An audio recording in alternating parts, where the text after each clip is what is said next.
Salute Bharat. Salute ഭാരതിൽ നമ്മോടൊപ്പമുള്ളത് നമ്മുടെ അതിഥി മുതിർന്ന മാധ്യമപ്രവർത്തകൻ ശ്രീ എ ഹരികുമാറാണ്. സാർ നമസ്കാരം. നമസ്തേ അയ്യപ്പദാസ്.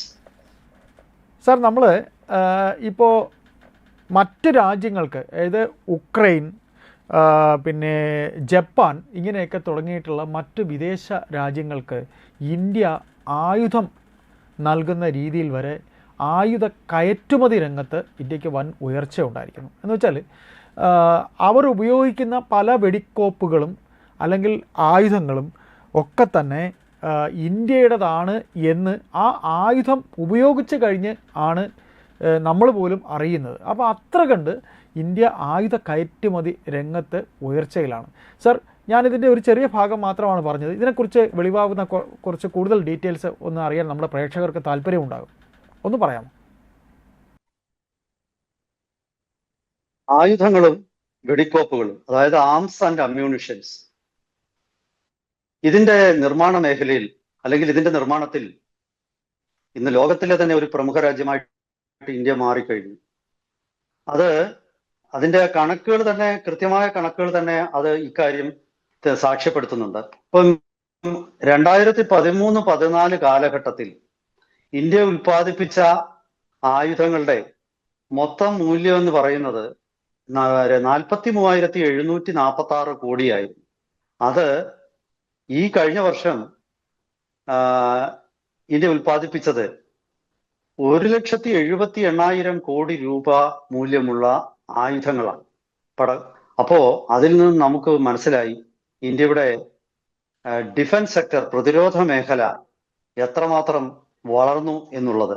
നിരവധി ഇരട്ടിയായിട്ടാണ്, അതായത് 44,000 കോടിയോളം വരുന്നതിൽ നിന്നും 1.78 ലക്ഷം കോടി എന്ന് പറയുമ്പോൾ എത്ര മടങ്ങാണ് അതിന്റെ വളർച്ച എന്ന് നമുക്ക് ഊഹിക്കാം. ഈ കഴിഞ്ഞ കുറച്ച് ദിവസം മുമ്പ് അൽ ജസീറ എന്ന മാധ്യമം ഒരു കണക്ക് പുറത്തുവിട്ടു. അവരുടെ പഠനപ്രകാരം ഈ കഴിഞ്ഞ 2 വർഷമായിട്ട് ഇസ്രായേല് ഏറ്റവും കൂടുതൽ ആയുധം വാങ്ങിച്ചത് അമേരിക്കയിൽ നിന്നാണ്. അവരുടെ മൊത്തം ആയുധം പർച്ചേസില് 42% അമേരിക്കയിൽ നിന്നാണ്. തൊട്ടടുത്ത സ്ഥാനം ഇന്ത്യക്കാണ്, 26%. ഇസ്രായേൽ പോലെ ഇത്രയധികം പ്രതിരോധ രംഗത്ത് മുന്നേറിയ ഒരു രാജ്യം പോലും പലതും ഇന്ത്യയിൽ നിന്നാണ് വാങ്ങിക്കുന്നത്. ചിലത് ഇന്ത്യയുടെ സ്വന്തം ഉൽപ്പന്നം, ചിലത് ഇസ്രായേലിന്റെ സാങ്കേതിക വിദ്യയോടെ ഇന്ത്യയിൽ നിർമ്മിക്കുന്ന ആയുധങ്ങൾ. അതുപോലെ തന്നെ കുറച്ചു നാളിന് മുമ്പ് റഷ്യ ഒരു പരാതി ഉന്നയിച്ചു ഇന്ത്യയോട്. അതായത് യുക്രൈൻ ഉപയോഗിക്കുന്ന ഷെല്ലുകൾ, അതായത് ഈ പീരങ്കിയിലും മോർട്ടാറിലും ഒക്കെ ഉപയോഗിക്കുന്ന ഷെല്ലുകൾ പലതും ഇന്ത്യയിൽ നിർമ്മിച്ചതാണ് എന്നൊരു സംശയം റഷ്യക്കുണ്ടായി. അങ്ങനെ പരിശോധിച്ചപ്പോൾ അത് ശരിയായിരുന്നു, ഇന്ത്യയിൽ നിർമ്മിച്ചതായിരുന്നു. ഇതെങ്ങനെ യുക്രൈനിൽ എത്തി എന്നുള്ള അന്വേഷണത്തിനൊടുവിൽ മനസ്സിലായത് ഇന്ത്യ പല യൂറോപ്യൻ രാജ്യങ്ങൾക്കും ആയുധങ്ങൾ വിൽക്കുന്നുണ്ട്, അവിടെ നിന്നും അത് മറച്ചു വിറ്റതാണ്. അതുപോലെ ഈ കഴിഞ്ഞ ദിവസം ഇന്ത്യയിലെ ഒരു സ്വകാര്യ കമ്പനി, അമേരിക്കയുടെ ട്രഷറി ഓഫീസ് ആ കമ്പനിക്ക് മേൽ ഉപരോധം ഏർപ്പെടുത്തി. ഉപരോധം ഏർപ്പെടുത്തിയതിന്റെ കാരണം ഈ കമ്പനി ആണ് സുഡാനിലെ സൈനിക ഗവൺമെന്റിന് അവിടെ മുഴുവൻ ആയുധങ്ങളും കൊടുക്കുന്നതെന്നാണ് കണ്ടെത്തിയത്. അപ്പോ ശരിക്കു പറഞ്ഞാല് ആഫ്രിക്ക തൊട്ട് യൂറോപ്പ് വഴി ഏഷ്യ വരെ ഇന്ത്യയുടെ ആയുധങ്ങളാണിന്ന് യുദ്ധഭൂമികളിലൊക്കെ ഉപയോഗിക്കപ്പെടുന്നത്. ഈ കഴിഞ്ഞ ദിവസം ഇന്ത്യ സന്ദർശിച്ച ഇസ്രായേലിന്റെ പ്രതിരോധ മന്ത്രി ഇസ്രായേലിന്റെ മിക്ക ആയുധങ്ങളുടെയും നിർമ്മാണം ഇന്ത്യയിലേക്ക് മാറ്റുന്നതിന് വേണ്ടി 110 ബില്യൺ, ഒരു ബില്യൺ എന്ന് പറയുന്നത് 100 കോടിയാണ്, 110 ബില്യൺ, 100 കോടി ഡോളറിന്റെ അത് പകരം 110 ബില്യൺ ഡോളറിന്റെ 110 കോടി ആണ്. ഒരു കോടി, ഒരു ബില്യൺ എന്ന് പറയുന്നത് 100 കോടിയാണ്. അപ്പൊ 110 ബില്യന്റെ 110 കോടി ഡോളറിന്റെ, അതായത് 1.1 ബില്യന്റെ ഇൻവെസ്റ്റ്മെന്റ് ഇന്ത്യയിൽ നടത്തുന്ന കാര്യം അവർ പ്രഖ്യാപിച്ചിട്ടുണ്ട്. അതായത് ഇസ്രായേലിന്റെ പ്രധാന ആയുധ പർച്ചേസ് കേന്ദ്രമായിട്ട് ഇന്ത്യ മാറുകയാണ്. 110 ബില്യൺ ഡോളറിന്റെ ഒക്കെ ആയുധങ്ങൾ ഇന്ത്യയിൽ നിന്ന് വാങ്ങിക്കുക എന്ന് അത്രയും മൂല്യമുള്ള ഒരു ഇൻഡസ്ട്രി ഇവിടെ സ്ഥാപിക്കുക എന്ന് പറയുമ്പോൾ അത് നമുക്ക് നമ്മുടെ നാടിനുള്ള ഒരു അംഗീകാരം കൂടിയാണ്. അമേരിക്കയും ആയിട്ടുള്ള പ്രതിരോധ ബന്ധത്തിൽ നിന്ന് പതുക്കെ ഇസ്രായേൽ അമേരിക്കയിലുള്ള ഒരു ഊന്നൽ, അമേരിക്കയോടുള്ള ആശ്രിതത്വം കുറയ്ക്കാനാണ് അവർ തീരുമാനിച്ചിരിക്കുന്നത്. അപ്പോ ഇന്ത്യയുടെ ഒരു ഈ പ്രതിരോധ മേഖലയിലുള്ള കഴിവിന്റെ ഒരു അംഗീകാരമാണ്. അതുപോലെ ഇസ്രായേലിന്റെ ഏറ്റവും പ്രധാനപ്പെട്ട ഒരു മിസൈൽ പ്രതിരോധ സംവിധാനമാണ് അയൺ ഡോം. നമ്മളൊക്കെ വായിച്ചിട്ടുണ്ട് അയൺ ഡോമിനെ കുറിച്ച്. ആ അയൺ ഡോമിൽ ഉപയോഗിക്കുന്ന ഇന്റർസെപ്റ്റർ മിസൈലുകൾ, അതായത് ഇസ്രായേലിന് നേരെ വരുന്ന ബലിസ്റ്റിക് മിസൈലുകളെ തടുക്കുന്ന ഒരു ആയുധ മിസൈലാണ് ഇന്റർസെപ്റ്റർ മിസൈൽ. ആ ഇന്റർസെപ്റ്റർ മിസൈൽ ഇന്ത്യയിൽ നിർമ്മിക്കാനാണ് അവർ ഉദ്ദേശിക്കുന്നത്. അപ്പോ ഇന്ത്യക്ക് ഉള്ള ഒരു മാന്യത, ഈ മേഖലയിലെ പ്രതിരോധ മേഖലയിൽ കൈവരുന്ന മാന്യത, ഇന്ത്യയുടെ പുതിയ ഒരു അന്തസ്സ്, പുതിയൊരു സ്റ്റാറ്റസ്, ഇതൊക്കെ നമുക്ക് വ്യക്തമാകുന്നുണ്ട്. ഇന്ത്യയുടെ ബ്രഹ്മോസ് മിസൈലിന് ഇന്ന് ലോകരാജ്യങ്ങൾ ക്യൂ നിൽക്കുകയാണ്. ശരിക്കും ഈ കഴിഞ്ഞ ഒരു കുറച്ച് വർഷങ്ങളായിട്ട് നമ്മുടെ ബ്രഹ്മോസ് മിസൈൽ ആദ്യമായിട്ട് നമ്മൾ അത് ഫിലിപ്പൈൻസിന് വിറ്റു. ഇപ്പോ വിയറ്റ്നാമിന് വിൽക്കാനുള്ള കരാറുണ്ടായി. ഇന്തോനേഷ്യ ആവശ്യപ്പെടുകയാണ്. UAE നമ്മുടെ ബ്രഹ്മോസും അതുപോലെ തന്നെ ആകാശ് മിസൈൽ ഡിഫൻസ് സിസ്റ്റവും അവരെ ആവശ്യപ്പെടുകയാണ്. ചർച്ചകൾ നടന്നുകൊണ്ടിരിക്കുകയാണ്. അതുപോലെ ഇന്ത്യയുടെ പ്രതിരോധ മേഖലയിലുള്ള ഇന്ത്യയുടെ ആയുധങ്ങളാണ് ഇന്ന് കിഴക്കൻ യൂറോപ്യൻ രാജ്യമായ അർമീനിയ മുഖ്യമായിട്ടും ആശ്രയിക്കുന്നത്. അവർക്ക് ആകാശ് മിസൈൽ ഡിഫൻസ് ഉണ്ട്. അവർക്ക് ഇന്ത്യയുടെ Pinaka multi barrel rocket system അവരുടെ കയ്യിലുണ്ട്. അതുപോലെ തന്നെ അവര് ഇന്ത്യയുടെ പീരങ്കികൾ വാങ്ങിച്ചിട്ടുണ്ട്. സ്വാതി റഡാർ എന്ന വെപ്പൺ ലൊക്കേറ്റിംഗ് റഡാർ അവർ വാങ്ങിച്ചിട്ടുണ്ട്. ഇന്ത്യയുടെ ഹ്രസ്വദൂര ബലിസ്റ്റിക് മിസൈൽ പ്രളയ് വാങ്ങിക്കാനായിട്ട് അവർ കരാറ് ഒപ്പിട്ട് കഴിഞ്ഞു. അപ്പോ മുഖ്യമായിട്ടും പണ്ട് റഷ്യയെ ആയുധങ്ങൾക്കായിട്ട് ആശ്രയിച്ചിരുന്ന അർമീനിയ ഇപ്പൊ ഇന്ത്യയാണ് ആശ്രയിക്കുന്നത്. അതുപോലെ സൈപ്രസും ഗ്രീസും ഇന്ത്യയിൽ നിന്ന് ബ്രഹ്മോസ് മിസൈലും അതുപോലെ തന്നെ ഇന്ത്യയുടെ ക്രൂയിസ് മിസൈലായ നിർഭയും വാങ്ങിക്കാനായിട്ട് അവര് ചർച്ചകൾ നടത്തി കഴിഞ്ഞു. തുർക്കി എന്ന നാറ്റോ മെമ്പറായ രാജ്യം ഇത് വളരെ ഭീതിയോടെയാണ് കാണുന്നത്. തുർക്കി ഇതിനെക്കുറിച്ച് പറഞ്ഞത് ഇന്ത്യൻ ആയുധങ്ങൾ അവിടെ എത്തിക്കഴിഞ്ഞാൽ അത് യൂറോപ്പിന്റെ ശാക്തിക സമതുലിതാവസ്ഥയെ തകിടം മറിക്കുമെന്നാണ്. അത് ഇന്ത്യ ഇന്ന് ഭയത്തോടാണ് പല രാജ്യങ്ങളും ഇന്ത്യൻ ആയുധങ്ങളെ കാണുന്നത്. ഈ വർഷം ഇന്ത്യയിൽ നിന്നും കയറ്റുമതി ചെയ്ത ആയുധങ്ങളുടെ മൂല്യം ഏതാണ്ട് 38,424 കോടിയാണ്. 2030 മുമ്പ് തന്നെ ഇത് 50,000 കോടി രൂപയുടെ ആയുധ കയറ്റുമതി എന്ന നിലയിലേക്ക് എത്തും എന്നാണ് സൂചന. അതുപോലെ തന്നെ നമ്മുടെ ആദ്യകാലത്തൊന്നും നമ്മുടെ ആയുധങ്ങൾ പലപ്പോഴും ഇപ്പൊ ആദ്യകാലം ബ്രഹ്മോസിന് മാത്രമായിരുന്നു. അത് പൂർണ്ണമായിട്ടും ഇന്ത്യയുടെ ആയുധം നമുക്ക് പറയാൻ പറ്റില്ല. റഷ്യയുടെ സാങ്കേതിക സഹകരണം അവിടെയുണ്ട്.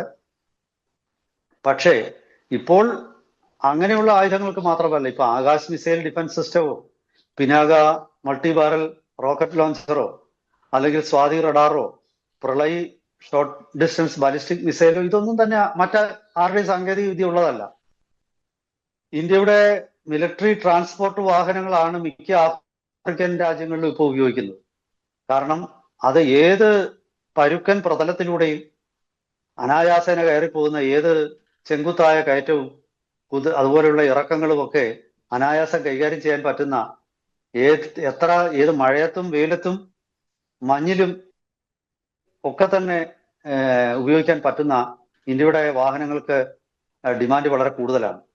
ചുരുക്കി പറഞ്ഞാൽ ഇന്ത്യ പ്രതിരോധ രംഗത്ത് അവിശ്വസനീയമായ കുതിച്ചുചാട്ടമാണ് കഴിഞ്ഞ ഒരു 5 വർഷം കൊണ്ട് നടത്തിയിരിക്കുന്നത്.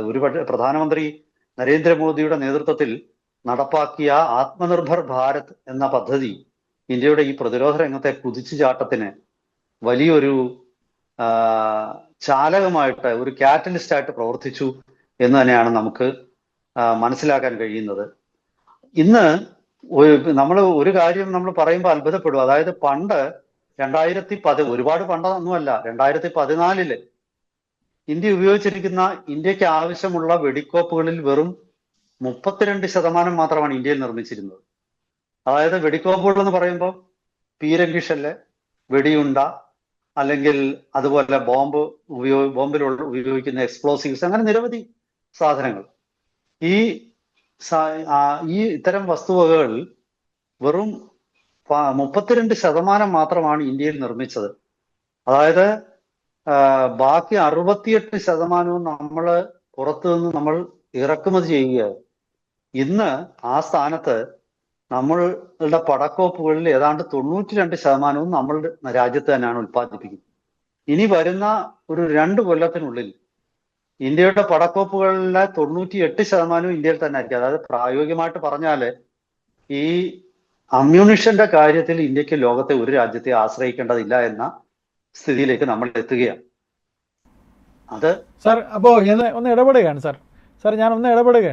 ഞാനൊന്ന് ഇടപെടുകയാണ്. അതായത് ഉക്രൈൻ ഉപയോഗിച്ച ഒരു വെടിക്കോപ്പിൽ നമ്മുടെ യുദ്ധ സാമഗ്രികൾ നമ്മൾ കൊടുത്തതാണ് ഉക്രൈൻ ഉപയോഗിച്ചതെന്ന് റഷ്യ കണ്ടുപിടിക്കുന്നു. അത് നമുക്ക് പിന്നെ ഉണ്ടാകുന്ന ഒരു വലിയ ഒരു മതിപ്പല്ലേ. 2, തുർക്കി ഭയപ്പെടുന്നു. തുർക്കി എന്ന് പറയുന്നത് നമ്മൾ ആപത്തി ഉപകരിച്ച ഒരു രാജ്യമാണ്. ആ തുർക്കി നമ്മളെ ഭയപ്പെടുന്നു. തുർക്കി മറ്റു രാജ്യങ്ങൾക്ക് നമ്മളെക്കുറിച്ച് പറഞ്ഞു കൊടുക്കുന്നു. എന്താണ് സാർ, അതൊന്നുകൂടെ ഒന്ന് പറയാമോ സാർ? അത് കേൾക്കാൻ നമ്മുടെ പ്രേക്ഷകർക്ക് ഒരു താല്പര്യം ഉണ്ടാവും, അതുകൊണ്ടാണ്. അതായത് ഇപ്പോഴ് റഷ്യ യുക്രൈൻ യുദ്ധം നടക്കുമ്പോൾ യുക്രൈൻ ഉപയോഗിക്കുന്ന ഷെല്ലുകൾ വളരെ കൃത്യതയോടും വളരെ പ്രിസിഷൻ അറ്റാക്ക് നടത്താൻ പറ്റുന്ന തരം ഷെല്ലുകളും വളരെ സ്ഫോടക ശേഷിയുള്ള ഷെല്ലുകളും യുക്രൈൻ ഉപയോഗിക്കുന്ന കണ്ടിട്ട് റഷ്യക്ക് സംശയം തോന്നി ഇത് ആര് നിർമ്മിച്ചാണെന്ന്. അവര് റഷ്യയുടെ നിയന്ത്രണത്തിലുള്ള ഭാഗത്ത് പതിച്ച ഈ ഷെല്ലുകളൊക്കെ അവർ പരിശോധനയ്ക്ക് അയച്ചപ്പോഴാണ് അവർക്ക് കൃത്യമായിട്ട് കാര്യം മനസ്സിലാക്കിയത് അത് മെയ്ഡ് ഇൻ ഇന്ത്യ ആണ്. ഉടൻ തന്നെ അവർ ഇന്ത്യ ഗവൺമെന്റിനെ ഇത് അറിയിച്ചു. ഇന്ത്യ ഉടനെ തന്നെ അത് പരിശോധിച്ച് എങ്ങനെ ഇത് അവിടെ എത്തിയെന്ന്. അപ്പോഴാണ് ചില പോളണ്ട് പോലെ പോളണ്ടിനൊക്കെ ആണെന്ന് തോന്നുന്നു ചില കിഴക്കൻ യൂറോപ്യൻ രാജ്യങ്ങൾക്ക് ഇന്ത്യ കൊടുത്തത് അവിടുത്തെ സർക്കാരുകൾ അറിയാതെ ചില ഇടനിലക്കാർ മറിച്ചു വിറ്റതായിട്ട് കണ്ടെത്തി. അത് ഇന്ത്യയുടെ കുഴപ്പമല്ല, അവരുടെ കുഴപ്പമാണ്. പക്ഷേ യുക്രൈൻ പോലെ അമേരിക്കയിൽ നിന്നും ജർമ്മനിയിൽ നിന്നും ഫ്രാൻസിൽ നിന്നും മാത്രം ആയുധം വാങ്ങിക്കുന്ന ഒരു രാജ്യത്തിന് അവരുടെ ഷെല്ലുകളൊന്നും വേണ്ട, ഇന്ത്യയുടേത് വാങ്ങിക്കാൻ അവർ നെട്ടോട്ട് ഓടിയെങ്കിൽ എത്രമാത്രം ഒരു അംഗീകാരമാണ് ഇന്ത്യക്ക് അവർ കൊടുക്കുന്നത് മനസ്സിലായല്ലോ. അതായത് ജയിക്കണമെങ്കിൽ ഇന്ത്യയുടെ ഷെല്ല് ഉപയോഗിക്കണമെന്ന് അവർക്കും മനസ്സിലായി. അതാണ് അതിന്റെ ഒരു വസ്തുത. അതുപോലെ തന്നെ തുർക്കി ഇന്ത്യയുടെ ഒരു ശത്രുവാണ്. പാകിസ്ഥാനെ എല്ലാ രീതിയിലും സഹായിക്കുന്ന തുർക്കി വെറുതെ ആവശ്യമില്ലാതെ ഇന്ത്യയെ കുറിച്ച് നല്ല കാര്യം പറയത്തില്ല. അവർക്ക് ഇന്ത്യ ഇഷ്ടമല്ല. അപ്പൊ അങ്ങനെയുള്ള തുർക്കി ഇന്ത്യയുടെ ആയുധങ്ങൾ മെഡിറ്ററേനിയൻ പ്രദേശത്ത് എത്തിയാൽ അത് ആ പ്രദേശത്തിന്റെ ശാക്തിക സമതുലിതാവസ്ഥ അട്ടിമറിക്കപ്പെടുമെന്നും ഇന്ത്യൻ ആയുധങ്ങൾ കൈവശമുള്ള രാജ്യം അവർക്ക് മേൽക്കൈ ലഭിക്കുമെന്നും ഒക്കെയുള്ള ആശങ്ക പ്രകടിപ്പിക്കുമ്പോൾ അതൊരു മതിപ്പാണത്. അത് ശത്രുവിന് നമ്മളോടുള്ള മതിപ്പാണ് ലോകത്തിലെ ഏറ്റവും വലിയ മതിപ്പ്. അതിന് ഗ്രഡ്ജിങ് അഡ്മിറേഷൻ എന്നൊരു വാക്കുണ്ട് ഇംഗ്ലീഷിൽ. അത് നമ്മള് വളരെ ഇഷ്ടമില്ലെങ്കിലും നമ്മള് ഇവനാള് കൊള്ളാവല്ലോ എന്നുള്ള ഒരു അംഗീകാരം. അപ്പൊ ആ അംഗീകാരം ഇന്ത്യയുടെ ശത്രുക്കളും മിത്രങ്ങളും ഒരുപോലെ ഇന്ത്യക്ക് നൽകുകയാണ്. എന്തായാലും ശരി, ഇത് ഇന്ത്യയുടെ ഒരു വളർന്നു വരുന്ന ഒരു പ്രതിരോധ മേഖലയുടെ സർക്കാർ നടപ്പാക്കിയ ഇപ്പൊ profit linked incentives, Atmanirbhar Bharat തുടങ്ങിയ പദ്ധതികളുടെ ഒരു പ്രോഡക്റ്റ്